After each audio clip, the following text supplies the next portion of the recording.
Assalamualaikum warahmatullahi wabarakatuh.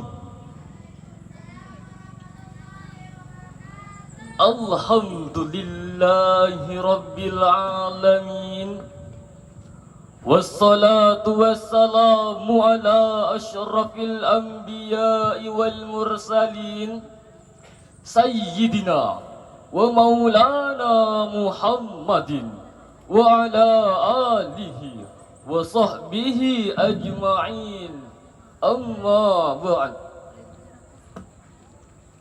Dewan Hakim yang arif dan bijaksana, serta hadirin sebangsa dan setanah air yang kami banggakan.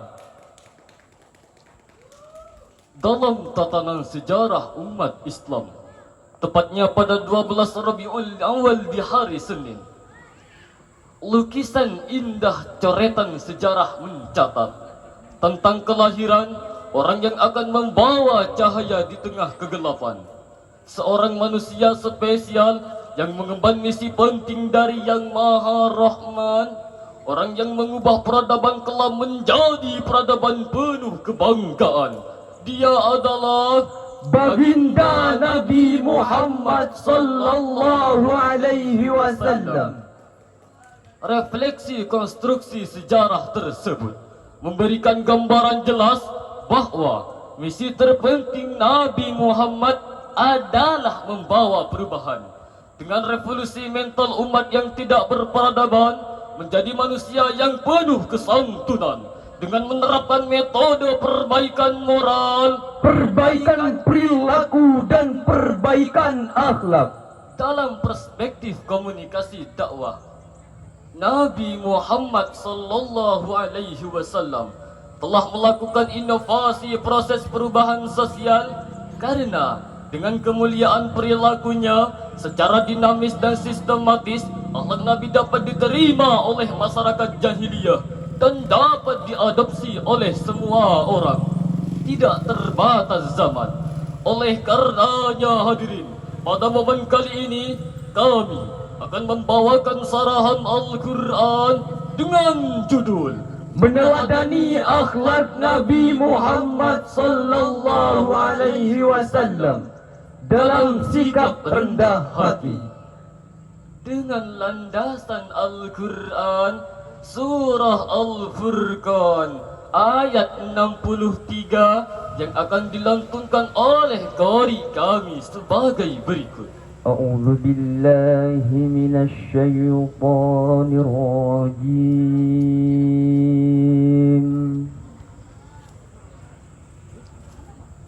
Bismillahirrahmanirrahim.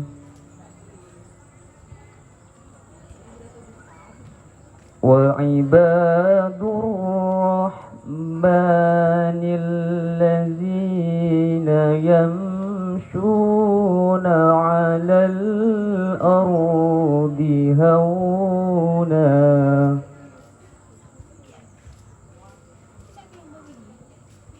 على الأرض هونا وإذا خاطبهم الجاهلون وإذا خاطبهم الجاهلون قالوا salama. Hamba berlindung kepada Allah dari godaan setan yang terkutuk dengan menyebut asma-Mu ya Allah yang Maha Pengasih lagi Maha Penyayang kepada hambanya. Adapun hamba-hamba Tuhan yang Maha Pengasih itu adalah orang-orang yang berjalan di bumi dengan rendah hati.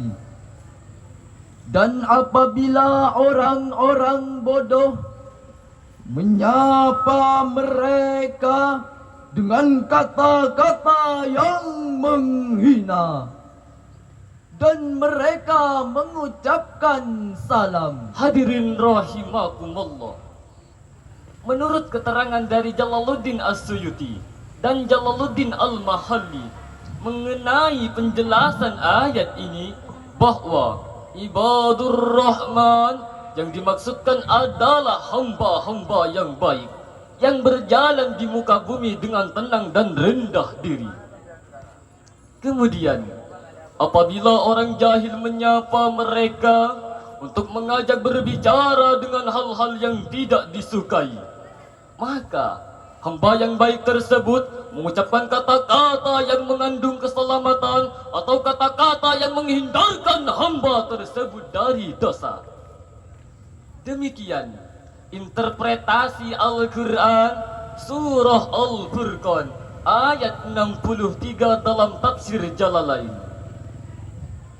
Ayat tersebut memberikan pemahaman kepada umat manusia bahwa hamba Allah yang baik adalah hamba yang merendahkan diri terhadap sesama manusia tanpa membedakan strata apalagi harta, tanpa membedakan tahta apalagi kasta, tanpa membedakan bangsa apalagi bahasa. biar pian orang Banjar, Kula wong Jawa, biar di Kauluh Dayak, engkau orang Madura. tapi hadirin, Di hadapan Allah kita sama.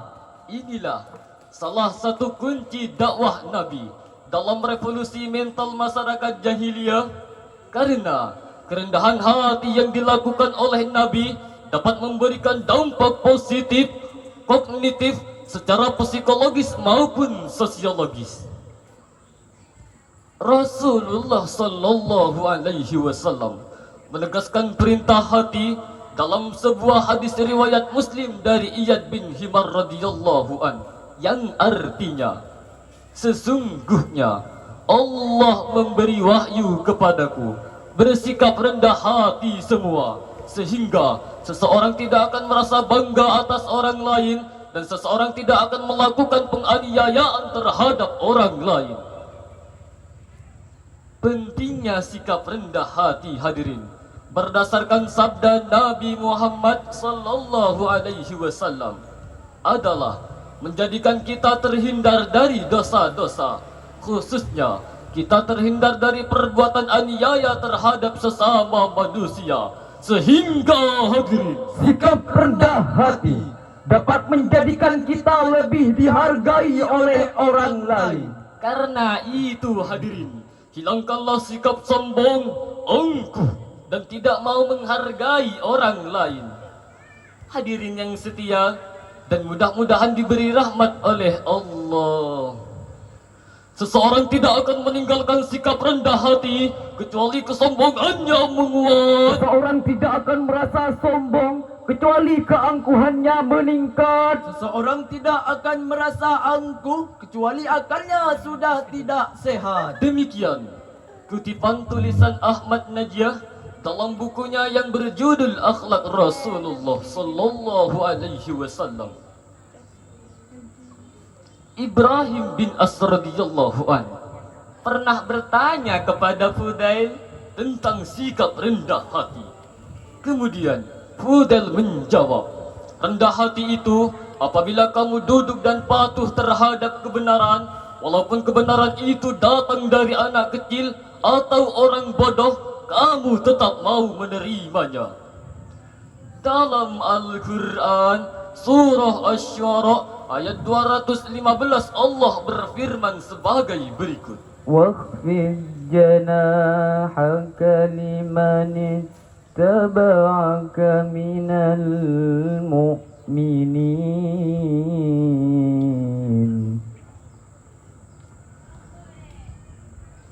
لمن اتبعك من المؤمنين